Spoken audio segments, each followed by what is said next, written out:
Hello and welcome to the Car Sim and Race Driver Show, and it's our mini Car Huddle podcast today with me, Hugh Hatrick, and as always, my very special guest. It is Andrew Marr. Hello, Andrew. How are you doing? I'm doing very well, thank you very much. The sun isn't shining. It's not quite raining though, and I have my new microphone, so the quality of my voice is now turning a little bit more ASMR. I think that's the term, isn't it?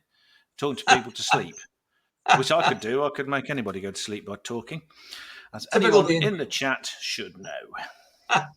Well, of course, you're an admin as well of the YouTube channel, the Hugh Hatrick channel, and doing a very good job. Yes, along with, we've got Richie, we've got Jonathan, we've also got, I think it's Tara as well, who is an admin, so we're very happy to have them all on. Is she? Tara's now an admin? Ooh. Yes, I made her admin on preference of Richie, was saying that definitely that would be a good thing to do, along with Rascal Rabbit too. So we've got lots of big announcements. Now, we had a fantastic week last week. We were down south at Millbrook, at Millbrook Proving Ground, a company car in action.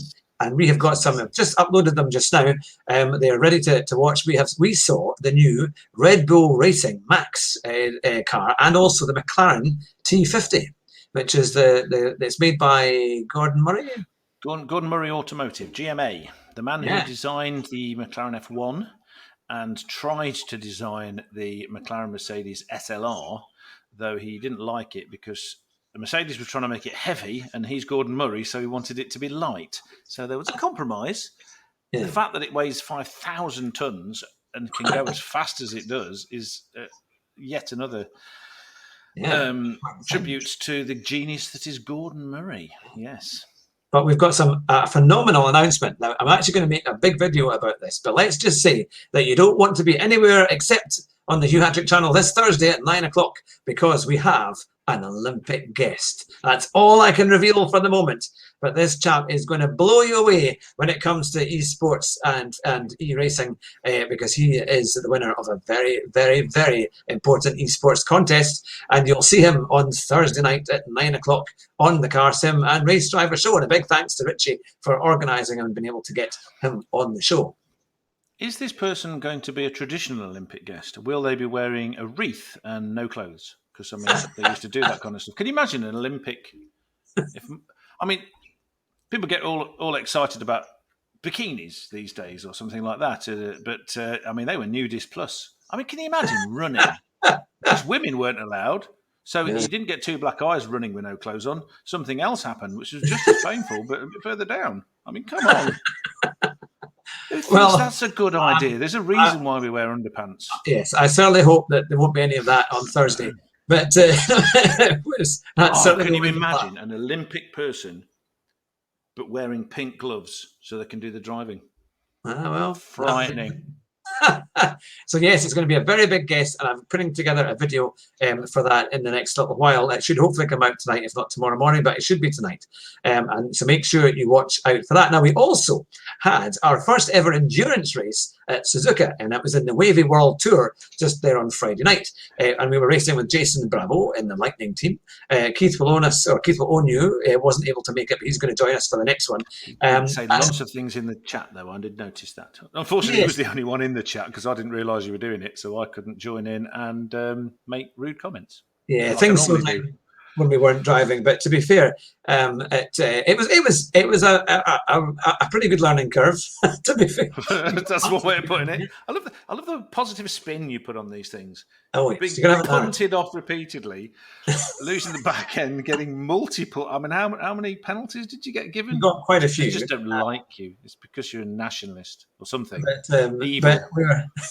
Is that white privilege? Were you getting white privilege by getting repeatedly punted and penalties?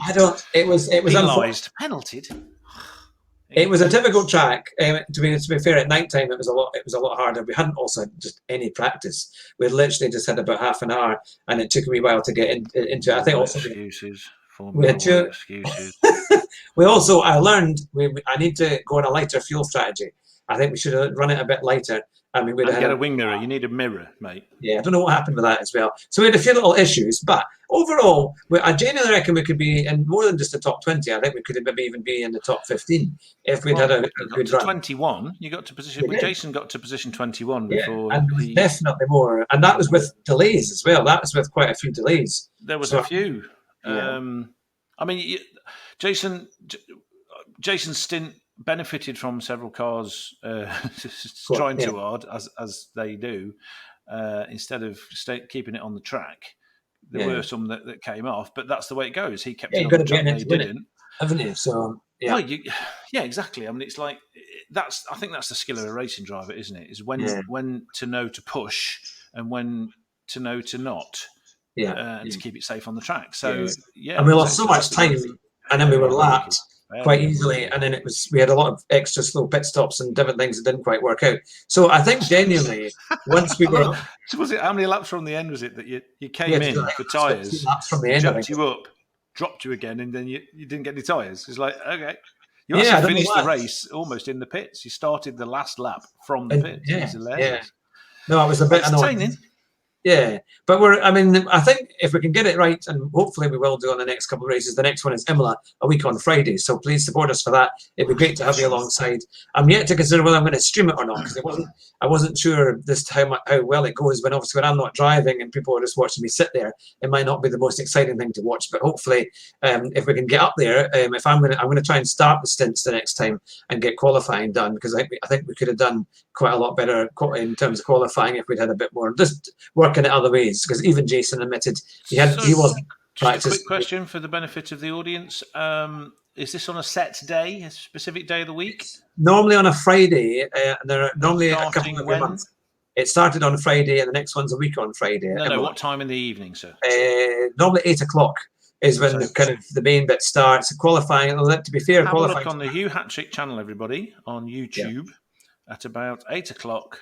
No rush, because there'll be lots of setup and lots of whittering on about, hey, don't crash into people while they do it anyway. So between 8 and half 8. Yeah, between 8 and half 8 we'll be racing. And I think the next time I'm going to try and do qualifying as well. But I'll have more practice alongside it too. But no, it's great fun and it's really good. And we'll have to get you, Andrew, along into taking part in some team events. Stop it! You've got a PC. My PC's not powerful enough to run all that kind of stuff, and I also still haven't got I need to put on pedals. Rig. I've been playing on my PlayStation 4, my wonderfully donated PlayStation 4, on Gran Turismo. I was doing yesterday. I wanted to. What I've been doing is that every F1 weekend, if the track's on the PlayStation, I will drive it. And yesterday I was driving the Alpha. I forgot what it's called. Quadrifoglio? No, the 4. What's it called? Oh, the I know what you mean. It's the GT. Brain's gone. It's an Alpha. It's something 4. The little one. 4C. The 4C. 4C, and I had a 4 in it. Oh God! I mean, they've been called a something C since 1925. Andrew. Anyway, the Alpha 4C, which I like because it's got quite a nice neutral handling. It's a bit laggy on the turbo, but I do quite like that. But my favourite one for that was I have bought with my credits an R33 Nissan Skyline GTR, which is wonderful. And I was powering that around. And I have to say that the Red Bull Ring is an absolute git to drive. Yeah, it's a tough one. It's horrible. Get the braking and turning right. There isn't a single corner on that track. I mean, put it this way. I was doing like a 2-minute 5. And then on one occasion, one lap, somehow I managed to get it right. And I did a 1-minute 50. 15 seconds just because I got all the corners vaguely okay. What a horrible track. Anyway, that was fun. But it's not too bad using my little motion detector, motion controller. It's okay. But I'm rubbish. I am rubbish. And I do tend... I know Darren doesn't like the push to pass, but for me, it's like, oh, bang, get out of the way. If you're on AI, it's not quite so bad. Doesn't the AI get violent? Oh, yeah, they do. If they do it to them, they'll do it to you. Toyota GR4 GT turbo nutter machine. This guy just punted me straight off. So I, of course, lost it and went after him and took him off. And he came last and I came first. Just before we go, we also managed to drive a couple of great cars last week, actually. We got the Alfa Romeo Stelvio Quadrifoglio, and I got one of the last runs in that car. It was phenomenal. Was it the right colour? Was it the right colour? It was indeed. It was a Rosso brilliant weekend. Corsa. We got a run in a new Tesla. We got a run in a Polestar. We're running a new Defender, and the videos are all coming as well. They're quite short, but I might put all three of the main test drives into one. Some great cars were there as well. The Jaguars, the Land Rovers, all of that was fantastic. But it's just a very quick show tonight to giving you all something to listen to about our adventures over the last week in esports and wheel racing as well, and wheel driving. And as I say, check out the channel because we'll be back tomorrow night for our GT Sports session. And sorry, you were going to say, Andrew. I was just going to say that the most shocking thing that I learned about your time down at Millbrook Testing Ground is that you met a non-Chinese MG executive person. Yes, yeah, no, we had a good from Coventry. Yeah, they're all based that one out. Yeah, where's all the Chinese people? I thought they were taking over the world. They're certainly taking over MG. What's that but about? Hopefully, we'll be taking over YouTube anytime soon. But it's great to have you on the show, Andrew. You take care. And for our listeners across the globe, you've been listening to the Car Huddle. It's a wee mini show of the Car Sim and Race Driver Show. Make sure you're watching on Thursday night for our incredible interview with an Olympic champion. That's all I'll say. So drive fast and try not to crash. And you'll win at the first corner. Of course. Take care, everyone. Bye just now. Bye.